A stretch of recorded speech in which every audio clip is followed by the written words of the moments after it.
Now this video is called El with Sono, the Master of Illusion.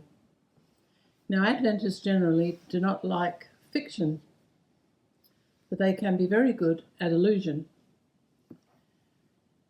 Now, come with me to the circus.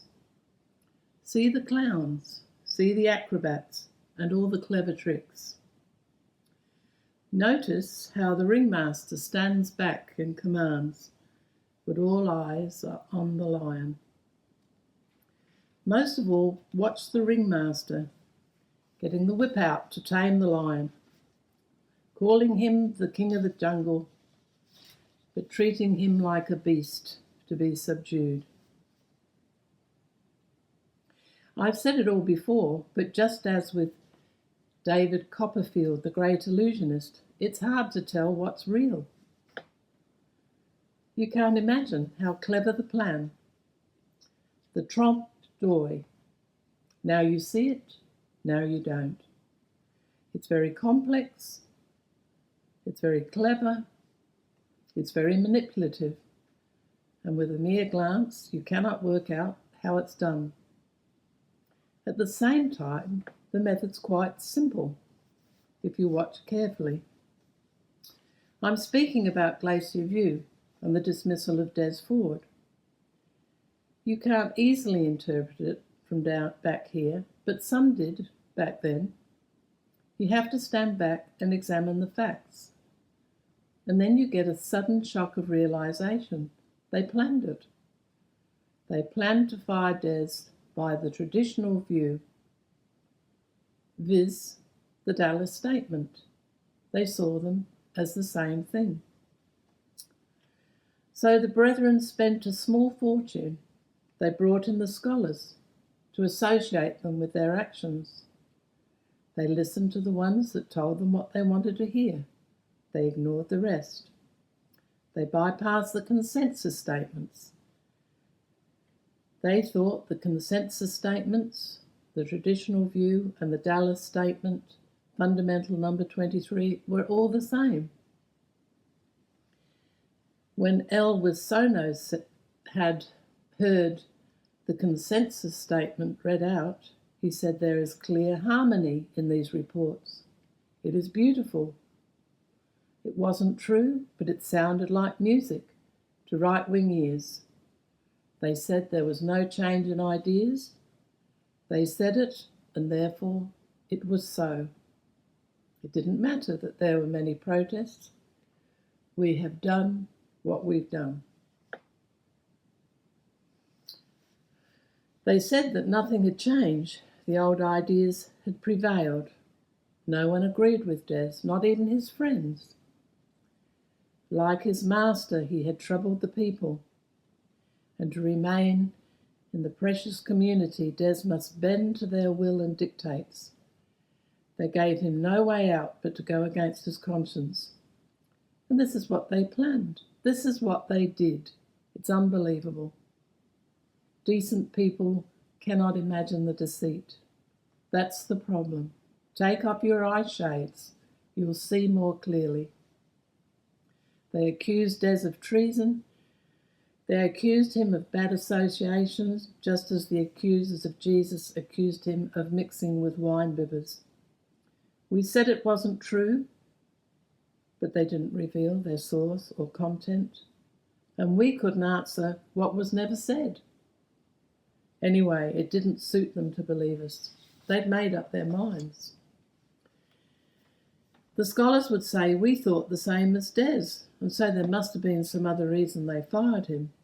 His quirks of personality, his wife, who did not stay in the shadows, his supposed association with others who planned the church's downfall, his so-called mission to destroy the church, his taking a forum meeting, telling the facts, tush, fie, don't talk to the people, his unwillingness to bend to the brethren, his refusal to change, all the trouble, all the disruption and mayhem he'd caused, his standing like a flint, his refusal to step down. Then there was his misquoting, which they could never prove, his poor scholarship, despite being one of the finest students they'd ever seen at Michigan State University, despite Dennis Porter saying his manuscript was very, very scholarly indeed, despite Arthur Patrick speaking of its depth and richness, despite Provencher, Veltman, Cox, all protesting that they saw the doctrinal issues the same way as Des. And despite Bill Johnson telling Hamill that the scholars agreed with Des.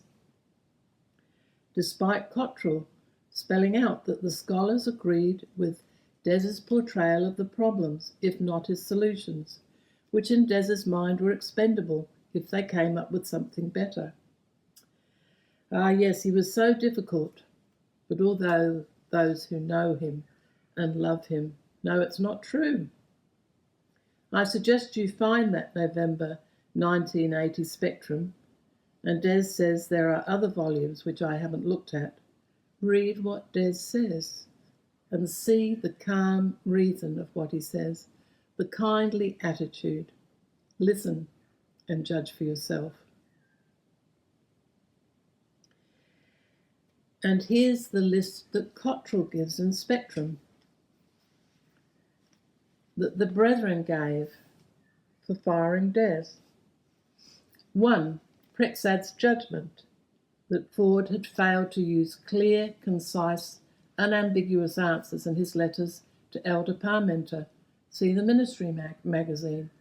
Well, you can read those letters. They're in that magazine. It's in the ministry archives. You can download it. You make your own decision. 2. The Sanctuary Committee had rejected his arguments and conclusions on the heavenly sanctuary, the investigative judgment, and the role of Ellen G. White as insufficient to cause the Church to change its distinctive teachings in these areas. And I'm going to read you some of what Cottrell said in that Spectrum, and you'll see that this is not true. 3. Dr. Ford had not accepted the advice of administration, the guiding committee, or the sanctuary committee in areas vital to the Church, had failed to sense his responsibility for the divisive effect of his speaking, writing, and recording. Well, I've told you in other videos that when it came to guidance, the guiding committee, which met before Glacier View, gave him nothing worth changing. And as for the divisive effect, what about the divisive effect of George Burnside and Groff and the Standish brothers and all that they did and their many compatriots in America? What about their divisiveness? Ah, yes, he was so difficult. Oh, sorry, I've gone back there. Dr. Ford had repeatedly declined to disassociate himself openly and specifically from activities considered to be subversive to the well-being of the Church. This was generally acknowledged to refer to the activities of Robert Brinsmead and his associates, and I've explained all that. They didn't tell us where they were coming from. It was never spelled out. We didn't know what we were fighting.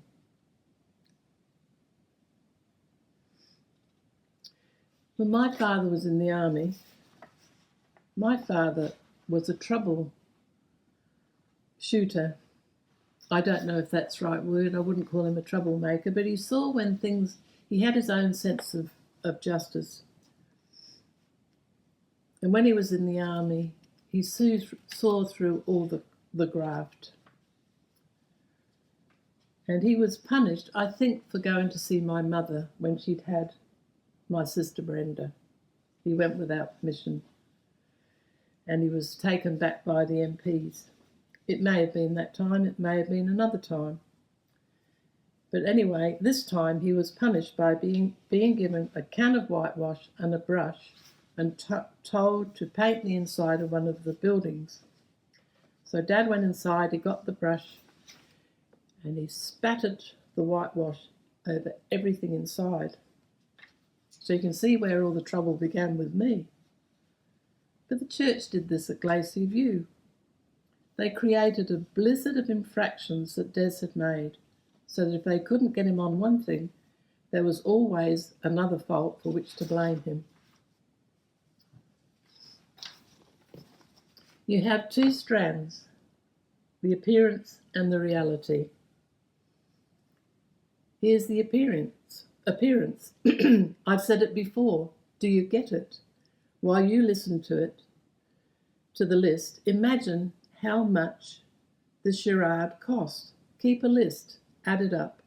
All the wages of the 111 people, all the background people and what it costs to pay them, all the travel from all over the world, all the hosting, all the paper, all the printing and other costs, all the time off to read the manuscript. And Ray Cottrell said most people did not read the manuscript. And note that Athol Tolhurst, who was down the front and challenging Des, he didn't read it. He used the time to travel around America, taking photos of birds. And remind me sometime to tell you about Athol travelling to Brazil and taking photos of birds. All the small meetings, all the official and unofficial chat, the 3-hour discussions every day, the putting together of the leaders' notes, the presentation to the plenary session, the putting together of the consensus statement that took all night. Hear the clock tick as the bill mounts. The rental of the properties, the looking after and catering for 111 people, the expenses of the attendees. I remember the plane filled with Adventists going to Glacier View from Washington, D.C. I remember Neil Wilson telling me as I arrived with Luke that he wasn't happy with my taking him. I'm not sure where I was supposed to leave him, because his father was going to have a hard time. All-night sessions preparing documents, no sleep for the saints, busy, busy, busy. Even after Des was axed, on the Friday, you have Neil Wilson asking Duncan Eva to keep on working with him to save him. No intention of saving him, my friends, just an appearance, just an illusion, my friends. And think of the preparation in April of the Dallas Statement, 6 or 7 months before it goes through the scholars at Andrews. 6 or 7 months before it goes through the scholars at Andrews. They prepare and refine the document. They produce a beautiful literary document that hangs together and is published in the annual council records. That would be in about October 1979. By the time it gets to Dallas, it is so changed that the scholars don't recognise it. Keeps on changing, it's changed on the floor. For every right-wing person who attends and has something to say. A hash bag of ideas, but Dr. Lawrence Geraghty is pleased with its great improvement on the previous one, written in 1930 and altered in 1946 and published in the yearbook. So there was no statement of faith, there was no Dallas Statement before April 1980, and it was rushed through to have a benchmark by which to judge Des. But when you look at how it was put together, the rush it was put together in, it may be an improvement, but it was not what you'd call a great document.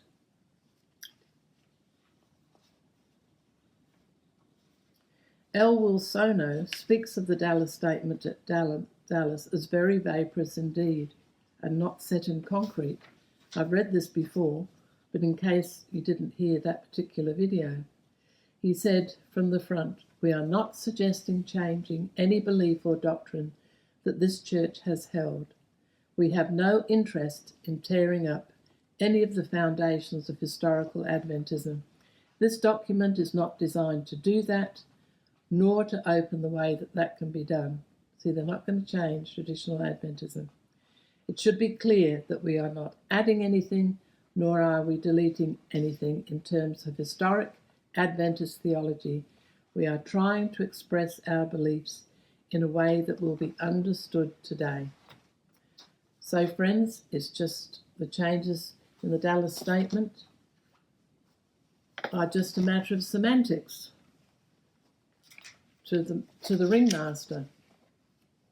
Wilson also made it clear that though he hoped to vote the document in Dallas, he was in no rush. The church was not adrift. We have a clear statement of fundamental beliefs. We'll hold to it until together we decide to refine, reword it, and restate it in today's language. To those who are afraid of a creed, Wilson said, the Seventh-day Adventist Church does not have a creed as such. Nothing is set in concrete in terms of humans' words. The time never comes when any human document cannot be improved upon. Note, nothing set in concrete. Nothing set in concrete in terms of human words except what the pioneers, and particularly Ellen White, taught. That's in concrete. By the time the Glacier View, the Dallas Statement, has become concrete with steel mesh implanted, set in the shape of a giant hammer in order to knock out the gospel prince when he stands up, hoping to make him bend, budge, or burn like the three worthies in the fire. The message of El Bolsono to the scholars is, look, you can have a good time here at Glacier View, you can talk about all your advanced ideas, but you are mere scholars, and we are the administrators who are in control, and you too must bend to our will. You must preach the old message. You must preach the distinctives. It must sound like the old foundations. You must preach traditional Adventism. Don't stand out. Don't have a following. Don't make anyone upset. That's the reality. So the great illusion was that Glacier View was in-depth, expensive, and therefore sincere and just. The reality was the brethren were in charge. They organised and planned it to effect the sacking of Des. And those people who think that Des could have changed the outcome by a personality transplant are mistaken. And later I'll read out his interview with Adrian Zukoski. Note how reasonable Des is.